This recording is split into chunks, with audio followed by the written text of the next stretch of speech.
வணக்கம்.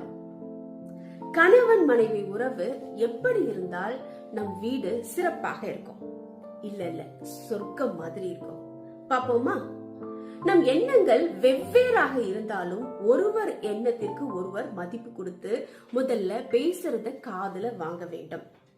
கணவன் மட்டுமே வேலைக்கு செல்லும் குடும்பங்களில் இந்த வீட்டின் பொருளாதாரம் தன்னால் தான் இயங்குகிறது என்பதை கணவன் எப்போதும் வாய் வார்த்தைகளில் பயன்படுத்தக்கூடாது.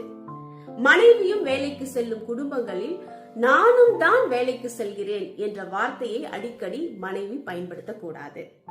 இவளிடம் அல்லது இவரிடம் ஒரு வார்த்தையை சொன்னா இங்க பெரிய பூகம்பமே வெடிச்சிடும் அப்படின்ற பயத்தை கணவன் மனைவிக்கோ அல்லது மனைவி கணவனுக்கோ ஒருபோதும் கொடுக்க கூடாது. ஏன்னா பொய்யின் ஆரம்பமே பயம்தான். எவ்வளவு பெரிய சண்டை வந்தாலும் கணவன் மனைவி அங்க இருவரை பற்றி மட்டும்தான் பேசிக்கொள்ள வேண்டும். கணவனின் குடும்பத்தை பற்றி மனைவியோ அல்லது மனைவியின் குடும்பத்தை பற்றி கணவனோ அவதூறாக எடுத்து பேசக்கூடாது. ஏன்னா தவறுகளிலே மிகப்பெரிய தவறு இதுதான். இப்ப சொல்லுங்க, நம்ம குடும்பத்தை சொர்க்கமாக்குறது நம்ம கையில தானே இருக்கு. நீங்க என்ன சொல்றீங்க? கமெண்ட் பண்ணுங்க.